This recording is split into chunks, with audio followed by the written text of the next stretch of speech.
It was very busy just going from one university to another, but it was really interesting. But one guy gave a talk and he told this joke. He's from an engineering department somewhere. And so the idea is that there are two villages and they want to build a road from one village to the other. And they get together and talk about where to put the road. And they say, well, the road should be as short as possible, but it shouldn't go up and down too much, because that's also difficult. And there are places where the terrain is very bad, and the road shouldn't go there. So there's a lot of things to worry about when you build a road. And so they don't know how to decide. And one guy there says, well, he's a visitor, and he says, well, why don't you do what we do? Where I come from, in a situation like this, you have two villages, you take a donkey. Donkey, everybody knows what a donkey is? I know you do. Mule. Do you know what a donkey is? Mule. It's different than a mule. It's the animal with the big ears It's and kind of nice the same. voice. A mule is a cross between a donkey and a horse. So yeah, Yeah, so you it's take a donkey kind of- from village A, and you take it to village B, and then you don't give it anything to eat for a week. Then you let it go, and it will go back home in the best possible way. and then that's where you put it. And then somebody said, what if you don't have a donkey? Well, then you have to hire an engineer.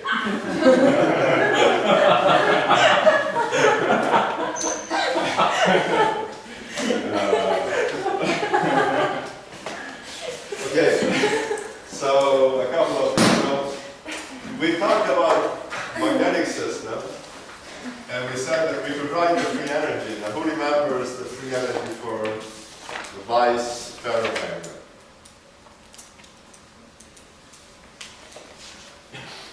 Yes, say it. Bruce Ray, US. No, this is the magnet. What is the order parameter? M. Answer.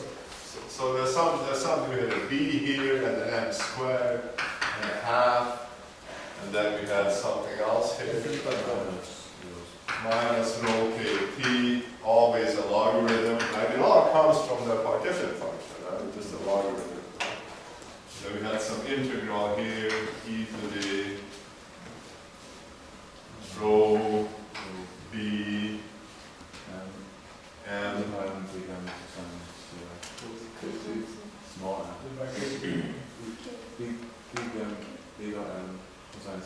cosine theta, right? We have little m p1, right? Over kt, d omega, look like this.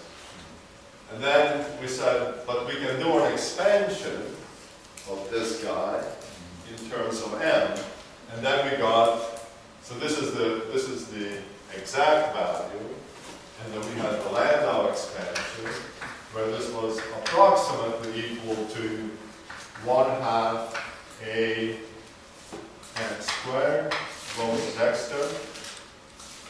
M to the power 4. M to the power 4. M to the 4th, yeah. That's some coefficient, 1/4. p. Yeah, 1/4. The sign plus or minus? Plus.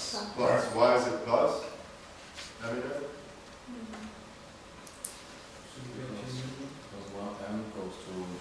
Increase of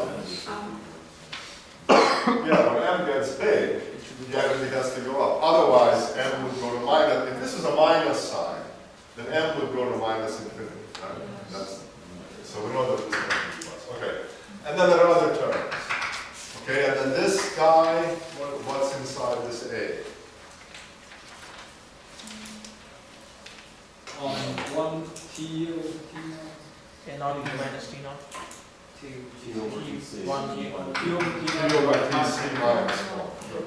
So the main point is that this approximate expression captures the essential features of this exact one, but it's much easier to handle. And the point is that the coefficient of the quadratic term changes sign. At low temperatures, this is negative, which says to minimize the free energy, make n big, but you cannot make it too big because this term says you can't go too far. Good. So this is a nice approximate way of writing the free energy. And you can see that this term comes from two pieces. This piece, which is here, that has no temperature dependence, and the other piece which comes from here, which ends up with a temperature dependence. Okay, and then what Euler told you about last time is basically the same thing for the liquid crystal, where the Meyer-Sauber free energy density is 1/2 rho squared mu s squared minus rho kt log e to the rho u s p2 over kt d omega. Right, that's the Meyer-Sauber one. And then if we expand this, then this approximately looks the same, 1/2 a s squared. Now what's the next term here? 1/3. Minus 1/3 b. Minus 1/3 bs cubed plus 1/4 cs to the 4th, and so on. So there's a fundamental difference between that guy and this guy, and that is that there's a cubic term here that survives. And that has to do with the symmetry of the problem here. You cannot have a cubic term because m is a vector, and you cannot make a cubic term, which is a scalar, from a vector. I have a question. Yes? The P1, is it the same P as the electric field? P1 is what? Is it the same P as the electric field? P? What's P2 up there? What's that? 1/2. Is that the 1/2 cosine? 3 cosine? Theta minus 1?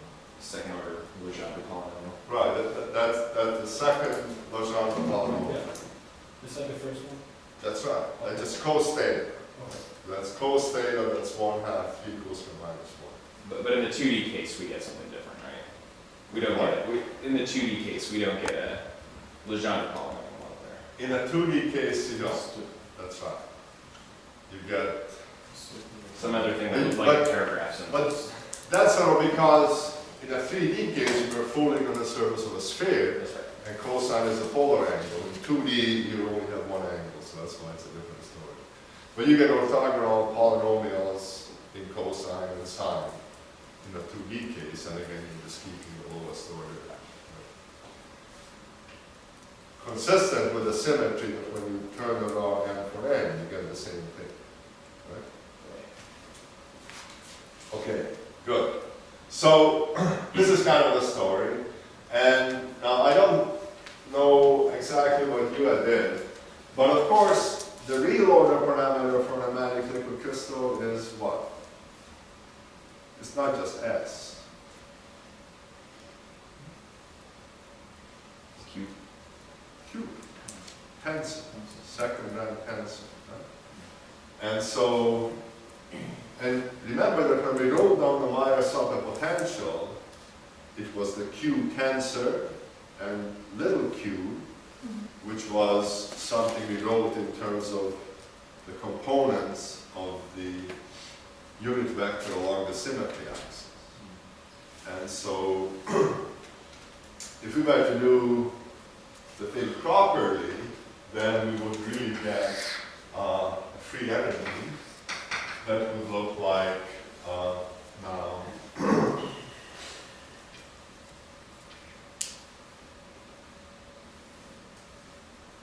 What is the coefficient that goes there if I didn't do the Q? Do you remember?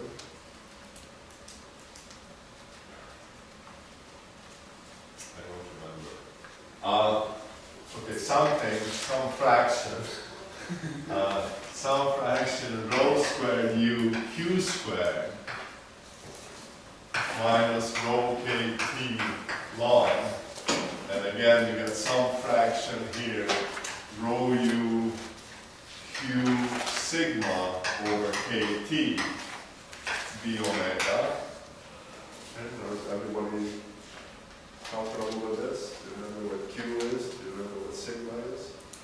Remember that we said that sigma is a little tensor, and it's 1/2 3 L hat minus the identity. Okay, this is good. This is a dyad you make from the unit vector. This is the identity. And then Q is just the average value of sigma. So if you really want to keep everything, then you will do it like this. And then you can do an expansion, and I'll write it like this: a q squared minus 1/3 d q plus 1/4 c q to the 4th. And just I can't remember offhand what this fraction is, because in one case, we just have s basically. In the other case, we have to worry about the prefactor. So there's a 3/2 or 3/2 squared or something. So, but the point is that if you do it in its full glory, then it looks like this. Now, let's talk a little bit about these terms. So, the free energy, of course, is a scalar. And it's a proper scalar. That's an important thing to keep in mind. It's a proper scalar. So, q squared is a scalar. And so q squared is what you get when you multiply the q tensor with itself. Then you have multiplying two matrices, you have a new matrix. Then you take the trace. So that's what that is. So this is just the trace of q squared, and this is the trace of q. And if the system is uniaxial, then you can diagonalize q, you just have minus 1/2 s minus 1/2 s. And when you take this, then you just end up with s squared, right, which is the first term over there. And this term gives you an s cubed, and this gives you an s to the 4th. Okay. Now you say, okay, if it ends up looking like that, why do you worry about the q at all? Well, it turns out that there will be cases where we will have to worry about the fact that this is really a tensor. And there are two situations when the tensor nature will become important. And let me tell you what the first of these is. And that's really the next topic that I want to talk about. And that is, what happens if you take a system like this and we put it into a magnetic field? So this is a magnet. You saw the phase transition. If you heat it up, it becomes isotropic. We can ask, suppose I take this hot isotropic magnet and I put it between the poles of an electromagnet or a superconducting magnet. What will happen? So the question is, what is the effect of an external field, an external magnetic field? And if there's to be an effect, then we expect another term in the free energy that will contain the external magnetic field.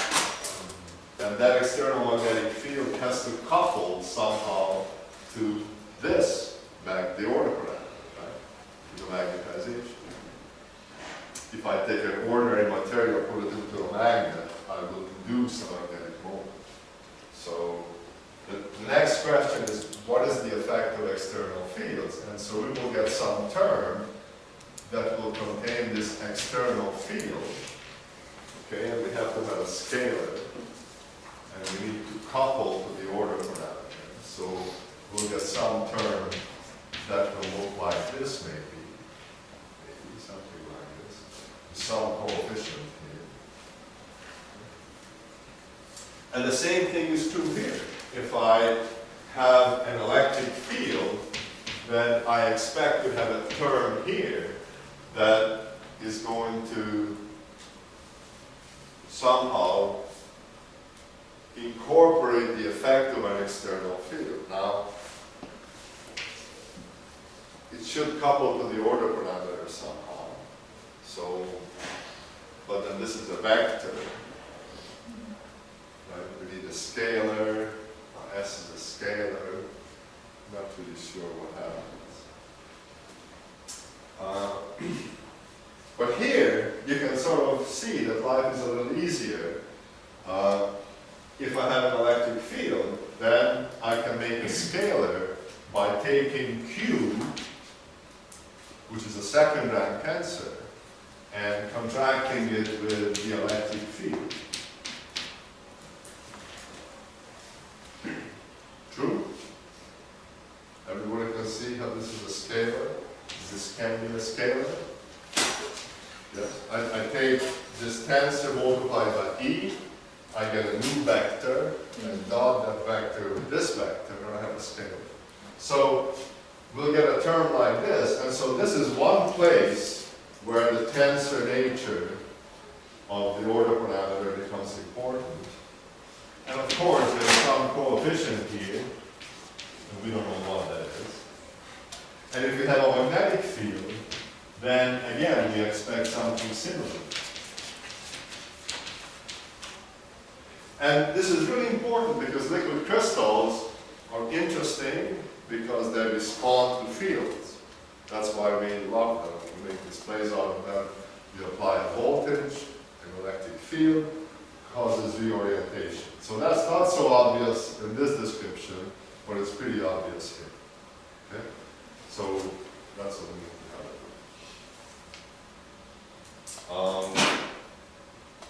The other place when this tensor nature will become important is when we consider systems where there is a spatial variation of the order parameter. So the cases we looked at so far, we have assumed that the order parameter is uniform in space. Nowhere did we say that n depends on position, or s depends on position, or q depends on position. But in fact, we know that there are many situations where the magnetization can vary in space, or the magnetic vector, which lives inside Q, can vary in space. And it turns out that if you take a system and you cause the order parameter to change in space, there is an energy cost to that. And so for inhomogeneous systems, one has to include in here the energy cost of a spatial variation. And that's something that we'll do after we are done dealing with these fields. Does anybody know what those terms will look like? Suppose you just ask yourself, okay, suppose I have a system like this. We understand that the magnetic moments want to be parallel, but now somehow I force them to rotate in space. What will happen? So it sort of makes sense that you will have to pay an energy cost for it, right? Things want to be parallel, but you do work on them, right? So how much work do you have to do to change the magnetization? First of all, the work somehow depends on how quickly the magnetization varies in space. If it doesn't vary at all, then nothing changes here. So we expect to have some derivative. So we have a vector field n. Now we assume it changes with position. So we need to measure how it changes in space. So we will take del dot n. That will give you a measure of how quickly m changes in space. So we take del dot m. But we expect change m in space, it doesn't matter whether m is pointing this way or this way. I will have to do the same amount of work. Right? I'm just rotating it. So we expect to have a term which doesn't care about the sign of m. So it should be grad m, div m, the divergence of m squared. It's more like a screen, like you have, it's like a screen that you have a constant which represents how strong the screen is, and a square item term about how much the displacement of the screen. Right, it's exactly like that. So, yeah, the energy of a spring goes as 1/2 kx squared, where k is the extension. And you can imagine, though, that you can do this locally, so it should be sort of delta.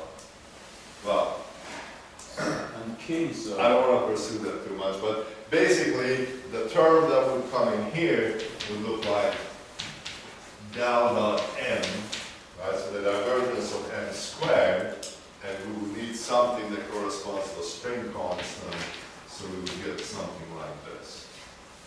And this, you can think of as a torsional spring, right? You twist something, okay, it's quadratic, doesn't matter which way you twist it. And so it kind of corresponds to the energy of a torsional spring. So this is what I want to focus on now, but later on, we're going to have to talk about this. And of course, not in a magnetic case, really, because, we sort of understand how this works, but in the case of the piston. And so the next interesting terms will be the terms that we get when we take some derivative of Q. And this is already interesting because Q is a tensor. How do you take spatial derivatives? You can do a divergence, or you can do a gradient, you can do both. But the punchline is that you will get terms that look like this, with some kind of elastic constant here, and then we'll see that this gradient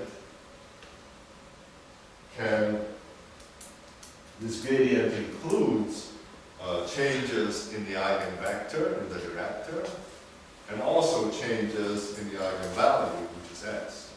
And so we have these two different contributions. So anyway, so these are the two topics that I want to talk about. First, the effect of external fields, and then after that, these terms that describe the cost of spatial variations.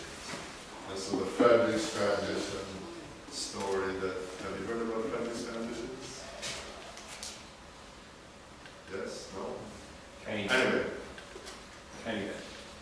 that will follow. Okay. Yes? Excuse me. The Q is a tensor, right? Q is a tensor, yeah. But you take the gradient of tensor. Usually the gradient is x on the scalar, right? So how do you deal with the terms? Yeah. Well, no, that's a really good question.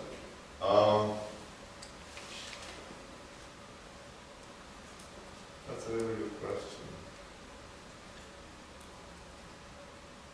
How many of you have studied hydrodynamics? Has anybody taken a course? We are doing it right now. Navier-Stokes We are equation? doing it right now. I see. So, there you talk about velocity, which is a vector. And you want to describe how the velocity varies from place to place. So you need to take spatial derivative of the velocity. And you can do two things. You can take the divergence of the vector field, or you can take the gradient. And when you take the gradient, if you take the gradient of a scalar, you get a vector. So if you now take the velocity and you consider one component of the velocity, and then you take the gradient of that, then you will get a vector. But you have another component, you get another vector, so you get a tensor. So if you have a velocity v, which is a vector, so I'll write it in additional notation. So this is one component of the velocity vector. If I take its derivative with respect to some coordinate this, then I get a second rank tensor. So, so I can do this, so I can get a second rank tensor. This is the gradient of V, which basically raises it from a vector to a tensor. Or I can do the divergence, which is dV alpha, dx alpha, which is really just the trace of this. So this is kind of the general. Now the same thing happens here. If you take, so this is a second rank tensor. If I take the gradient, I get a third rank tensor. And then I can take two third rank tensors, because they're square. Third rank tensor, and just make a scalar out of it. I just subtract from all the indices, I get a scale. So, yeah, so that gets interesting, but it's a good question. The gradient generally raises the rank by 1. Okay. All right, so that's kind of the game plan. So, first, we're going to look at the effect of external fields. So that's the main thing. And then later on, we'll look at these interesting gradient terms. When you include these gradient terms, then it's called Ginzburg-Landau free energy. Landau, famous guy, died not so long ago. Came up with this idea. And another guy, Ginzburg, is still alive, said if you want to describe inhomogeneities, you need to add these squared gradient terms to the lambda. So that's Ginzburg, Landau. Okay, so before doing this problem in general, so before really thinking about what is electric work and magnetic work, how to change the free energy, I kind of like to come back to this case here and just ask ourselves what happens if we apply an electric field to our liquid crystal, and we will apply the electric field along the pneumatic director just to keep life simple.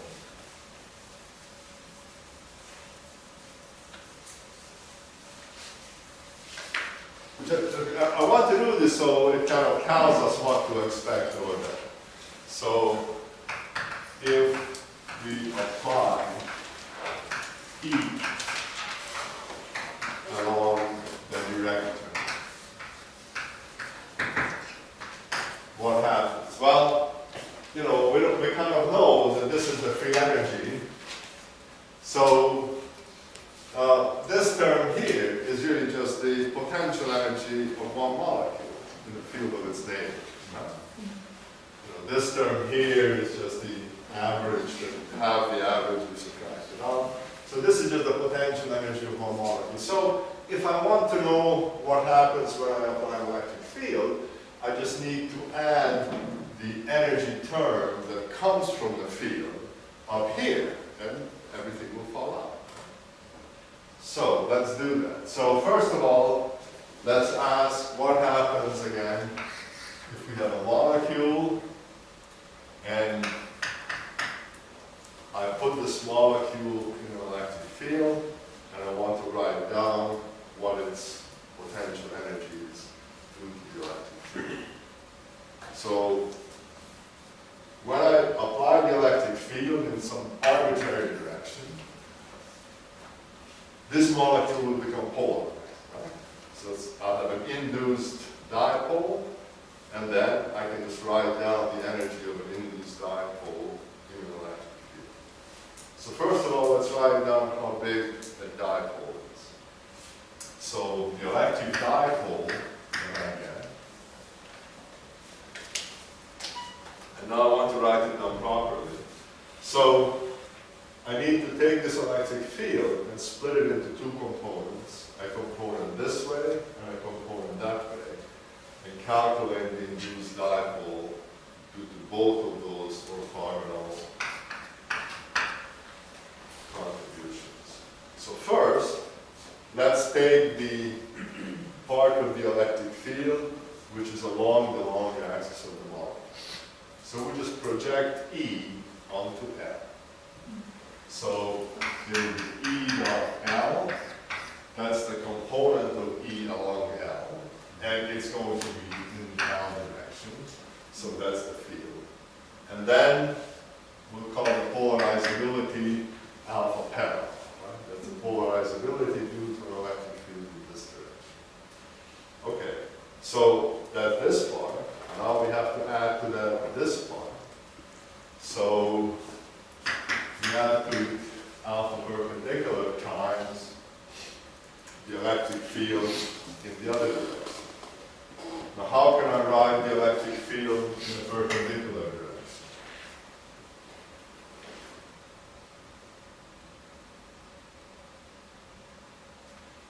So minus Right, the easiest way is just to say, well, you know, if I subtract the parallel part, then whatever's left over must be the perpendicular part. That's the easiest way. So I just take E minus E dot L hat L hat. So this is the perpendicular component of the field. Okay, so that's the induced dipole moment. And then the energy due to the electric field is just minus 1/2 P dot E. It's minus because dipole in the field, and we get a half because it's an induced dipole, not a permanent dipole. So it's minus 1/2 P dot E, and if we do that, then we get minus 1/2 alpha parallel E dot L squared from here. And here we have alpha perpendicular E squared minus E dot L squared.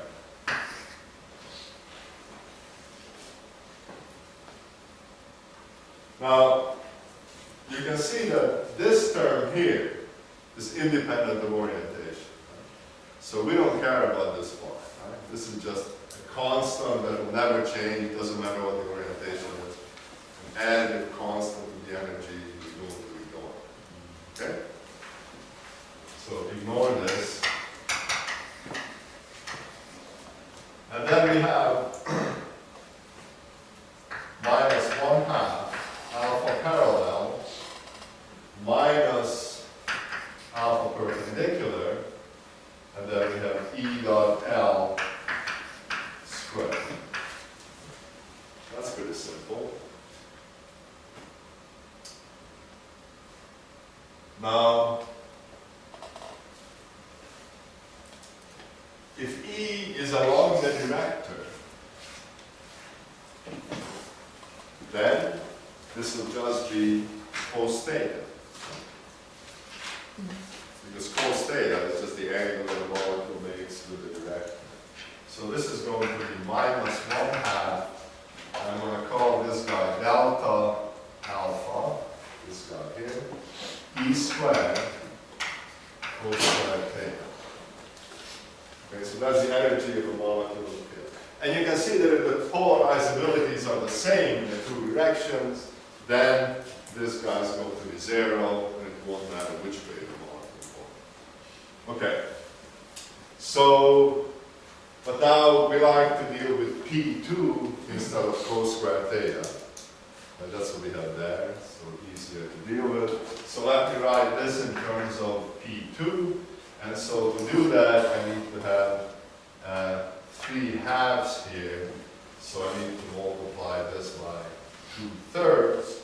And then I will just get minus 1/3 delta alpha E squared P2 cos theta. Now, again, to get a P2, I have to add a constant term here, but it doesn't matter because that part is independent of orientation. So I can write the energy this way, and then all we have to do is just add this term here. So we just write plus Well, actually, there's a minus sign there, but there's a minus sign in the energy here. So we end up with a plus, and then we have 1/2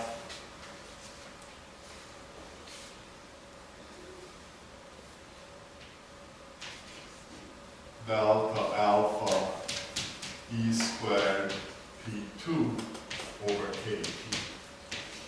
And then we have d omega. As before.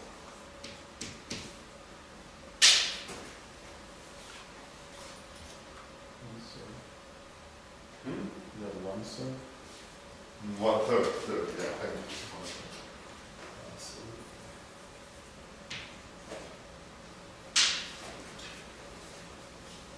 Good. So already you see that what we will get here will have to be an E squared, can't be just an E. So, all right, now how do we proceed from here? We want to know what happens next. And we've already argued that for any reasonable molecule, and even with the biggest fields that we can make in the lab, this quantity will be much less than 1. So we can just assume that here we have a small quantity here. And so let's expand the free energy in terms of this small quantity in Taylor series to see what we get. Okay? So pretend that this is X, small quantity, and we'll do a Taylor series expansion of the free energy to see what we get. Okay? Is that good?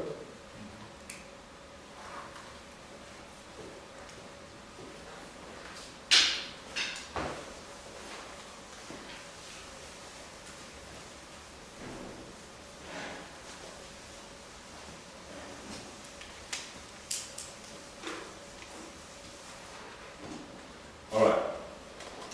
So Taylor series expansion of the first term in terms of x when x is small.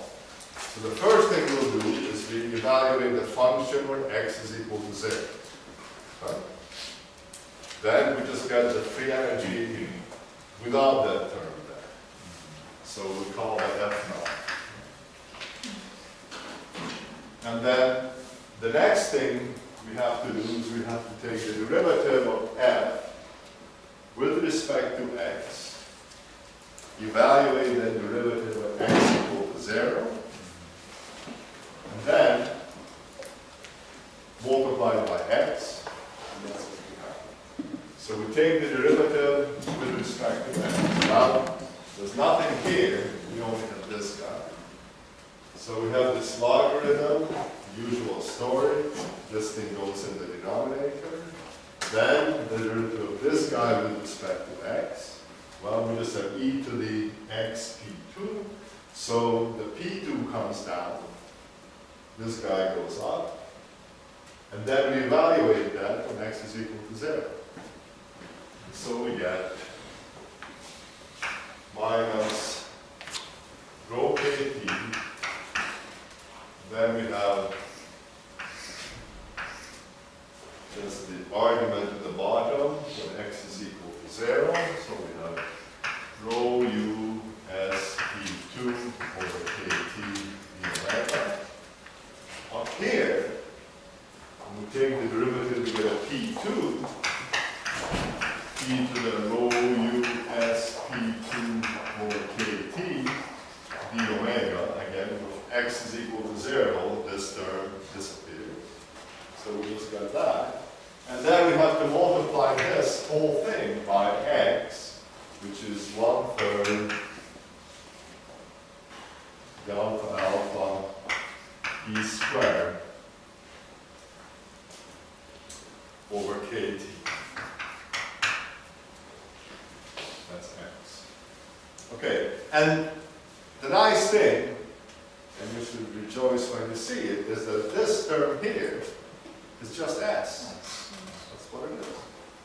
Wonderful. The kd cancels out, and so we just get the old free energy without the electric field, and we have this new term, which is minus delta alpha over 3 E squared times S. So we get the old free energy plus this additional term, which tells us, at least in this limit, when alpha E squared over KT is small, what the contribution is. So this kind of gives us some idea as to what to expect. And what this tells you is that you can lower the free energy by increasing S. So basically, the electric field would like the molecules to line up. It's a long-body reactor, so it wants S to be bigger.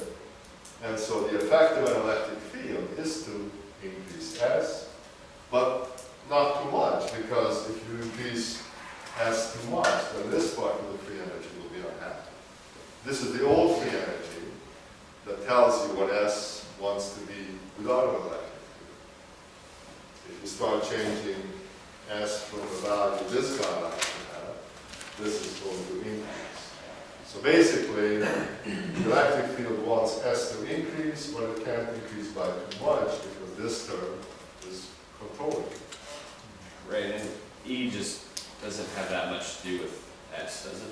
I mean, we decided before that to get E to overcome KT, it needed to be astronomically huge. That's right. But now the situation is a little different. We have intermolecular interactions in here, huh? Right. So this term is here, and this electric field is just a kind of a perturbation of that. So it's true that this guy is much smaller than KT. Nonetheless, he can do something interesting. So let's put this term in here.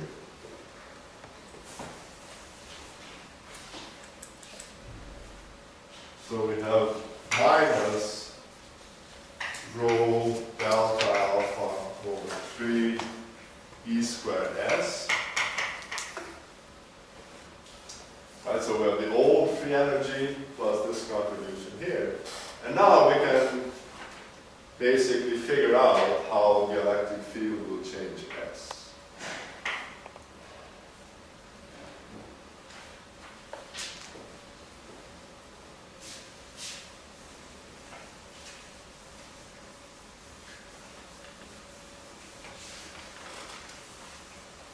All right, now why do we have to do any more than this? Why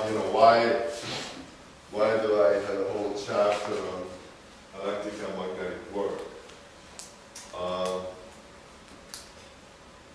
Well, the reason is that if you look at textbooks, sometimes you will see terms like this appearing with a minus sign, other times with a plus sign, and that's a little confusing. And so I want to make sure that we really understand exactly how electric and magnetic work takes place. So, okay, so this is interesting enough that I want to say a few more words about it. So let's go over to the lab now, and then I'll continue with this, and then we'll look at the problem of electric and magnetic work